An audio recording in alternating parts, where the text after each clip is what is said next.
El asesinato de Servet, segunda parte. Para apartar de sí la penosa resolución se declararon incompetentes en cuestiones eclesiásticas. Se negaron a hacer recaer sentencia, porque aquel asunto teológico excedía a su capacidad de juzgar. Primeramente en este difícil asunto tuvieron que obtener un dictamen legítimo de las otras iglesias territoriales de Suiza. Y con esta consulta quedó a salvo Bolsee, pues las iglesias reformadas de Zúrich, de Berna y Basilea, rechazaron por unanimidad que en las manifestaciones de Bolsee pudiera verse la expresión de una opinión blasfematoria. De este modo el Consejo pronunció la absolución. Calvino tuvo que renunciar a su víctima y contentarse con que Bolsee, por deseo del municipio, desapareciera de la ciudad. Esta manifiesta derrota de su autoridad teológica solo puede ser puesta en olvido con un nuevo proceso de herejía. Servet tiene que pagar por Bolsee, y en esta nueva tentativa las probabilidades de Calvino son inmensamente favorables. Pues Servet es un extranjero, un español. No tiene como Castellón y como Bolsee amigos, admiradores y auxiliares en Ginebra. Aparte de ello, hace ya años que es odiado por toda la clerecía reformada a causa de sus descarados ataques a la Trinidad y su proceder desafiador. Utilizando uno de tales individuos aislados, que no tiene a nadie que le cubra las espaldas, puede con facilidad mucha mayor ser estatuido el ejemplo de intimidación desde el primer instante. Por ello este proceso había sido por completo político. Para Calvino un problema de poder, una demostración de capacidad, la demostración decisiva de la capacidad de su voluntad de ejercer una dictadura espiritual. Si Calvino no hubiera querido otra cosa sino deshacerse simplemente del adversario privado y teológico, ¿con qué facilidad se lo habrían dado hecho las circunstancias? Pues apenas está comenzando el proceso ginebrino, cuando aparece ya un emisario de la justicia francesa para pedir la entrega del fugitivo, condenado en Francia, para llevarlo a Vienne, donde le espera la hoguera. ¡Qué ocasión única para Calvino de fingirse magnánimo y deshacerse del odiado contradictor! El Consejo de Ginebra no necesita más que aprobar la extradición y el enojoso asunto de Servet quedaría terminado para Ginebra. Pero Calvino impide la entrega. Para el Servet no es un viviente ser humano, no es un sujeto, sino ante todo un objeto con el cual quiere demostrar palpablemente ante el mundo la intangibilidad de su propia doctrina. Sin entrar a juzgar el asunto, es despachado el emisario de las autoridades francesas. Con la jurisdicción de su propio poder, quiere el dictador del protestantismo desenvolver y terminar este proceso, para elevar a ley del Estado, que arriesga su vida todo aquel que intente contradecirle. El que Calvino, en el caso de Servet, únicamente busca una demostración política de su poder, lo advierten prontamente en Ginebra tanto sus amigos como sus enemigos. Nada más natural por ello como el que todos estos intenten estropearle a Calvino esta demostración de ejemplaridad. Bien se comprende que para estos políticos no se trata en lo más mínimo de la persona de Servet. Tampoco para ellos es otra cosa el desgraciado sino una pelota, un objeto de experimentos, una pequeña palanca para remover lateralmente el poder del dictador, y en lo íntimo les es del todo igual el que en esta tentativa, les quede rota la herramienta entre las manos. En realidad estos peligrosos amigos de Servet le prestan el peor de los servicios, al levantar con falsos rumores la vacilante conciencia de sí mismo de aquel ser histérico, y al enviarle secretos mensajes a la prisión para que oponga a Calvino una muy decidida resistencia. En su interés no está otra cosa sino el que el proceso, en todo lo posible, se desarrolle de un modo llamativo y sensacional. Cuanto más enérgicamente se defienda Servet, cuanto más rabiosamente ataque al odiado adversario, será tanto mejor. Pero por fatalidad aun sin eso no se necesita ya mucho para hacer todavía más irreflexivo al ya por sí mismo irreflexivo. La larga y cruel prisión hace ya mucho tiempo que hizo su cruel labor para impulsar al exaltado a una situación de irrefrenado furor, pues Servet es tratado en la prisión, y Calvino tiene que saberlo, con una consciente y refinada dureza. Desde hace semanas mantienen a aquel hombre enfermo, nervioso e histérico, que se siente por completo inocente, cautivo en un calabozo húmedo y glacial, con cadenas en pies y manos como un asesino.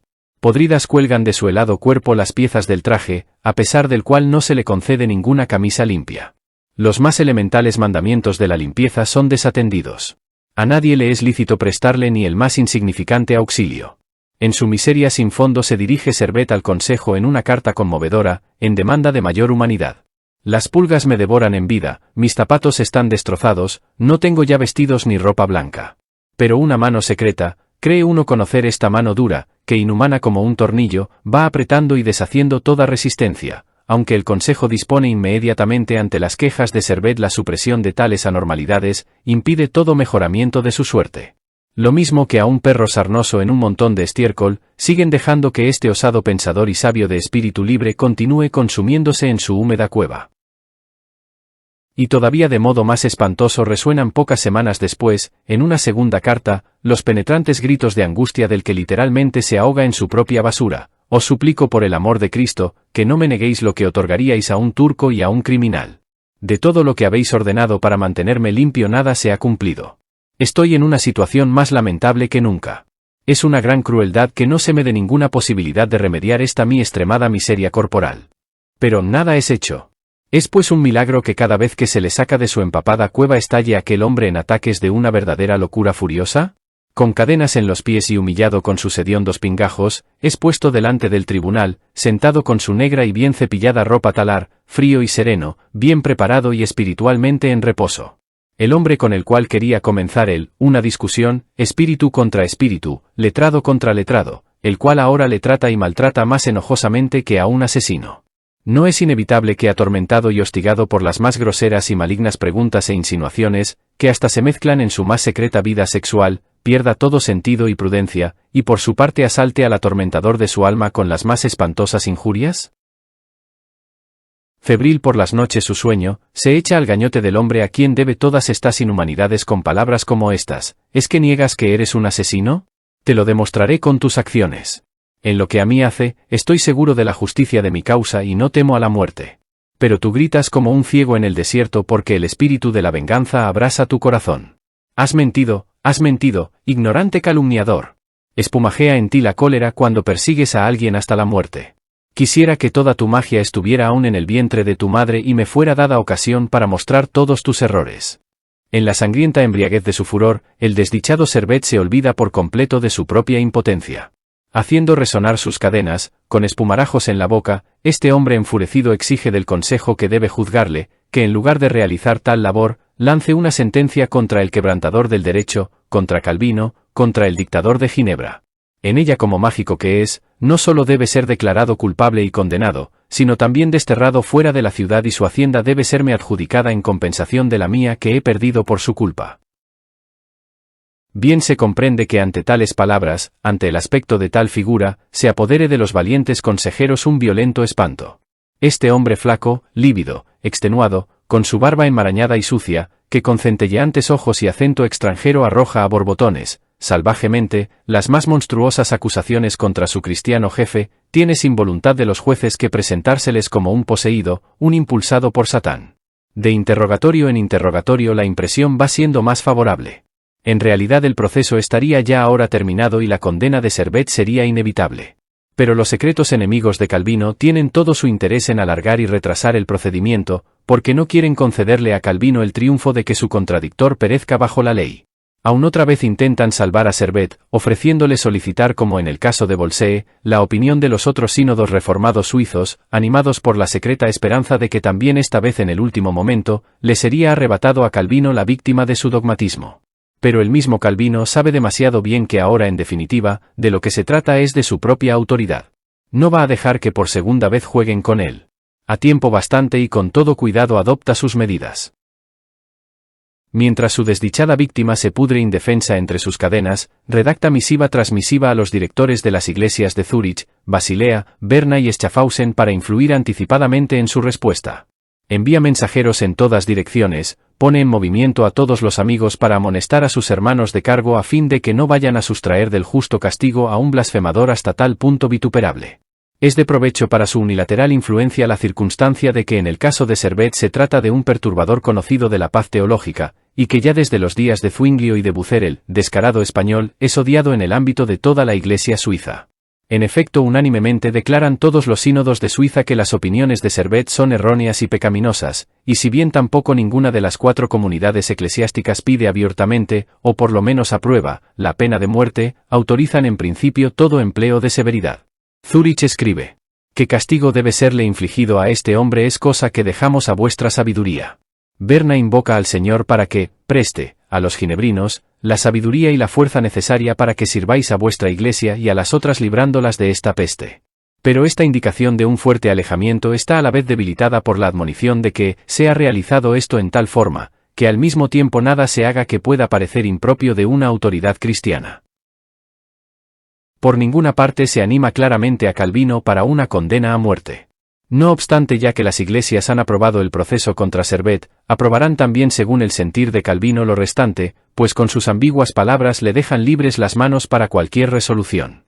Y siempre que están libres estas manos hieren con dureza y decisión. En vano procuran ahora los secretos ayudadores tan pronto como conocen los dictámenes de las iglesias, dilatar aún en el último momento el daño que amenaza. Perrin y los otros republicanos proponen que sea aún interrogada la suprema instancia de la comunidad, el Consejo de los 200. Pero es demasiado tarde. Es ya harto peligrosa la resistencia para los adversarios de Calvino. El 26 de octubre por unanimidad es condenado Servet a ser quemado vivo, y este cruel veredicto debe ya ser ejecutado al día siguiente en la plaza de Champel. Durante semanas y semanas estuvo Servet en su calabozo, separado del auténtico mundo, entregado a las más inagotables esperanzas. De un natural ya de por sí abundante en exaltada fantasía, y fuera de eso desconcertado aún por las secretas insinuaciones de sus presuntos amigos, se embriaga siempre ardientemente con el delirio de que hace ya mucho tiempo que tiene convencidos a los jueces de la verdad de su tesis, y de que con injurias y vergüenza será expulsado de allí el usurpador Calvino dentro de pocos días. Tanto más espantoso es su despertar cuando con reservado semblante entran en su celda los secretarios del Consejo, y solemnemente desenrollan un pergamino para dar de él lectura. La sentencia le hiere como un rayo. Rígido, como si no comprendiera lo monstruoso, escucha la lectura del texto que dispone que en cuerpo viviente, sea quemado como blasfemo al día siguiente. Durante algunos minutos permanece como aturdido y sin conciencia. Pero después los nervios desgarran al hombre atormentado. Comienza a balbucear, a lanzar ayes, a sollozar.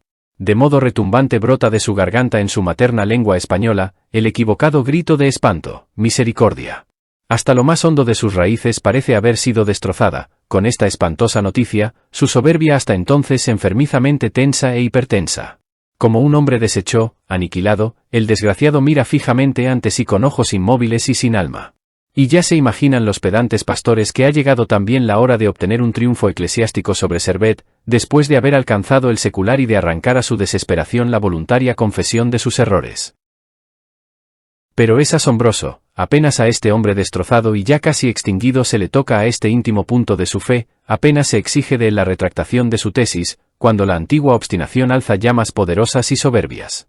Ya pueden condenarlo y martirizarlo y quemarlo, ya pueden despedazar trozo a trozo su cuerpo, Servet no cederá ni una sola pulgada en el terreno de sus concepciones. Justamente estos últimos días elevan a este caballero andante de la ciencia hasta la categoría de mártir y héroe de sus pensamientos.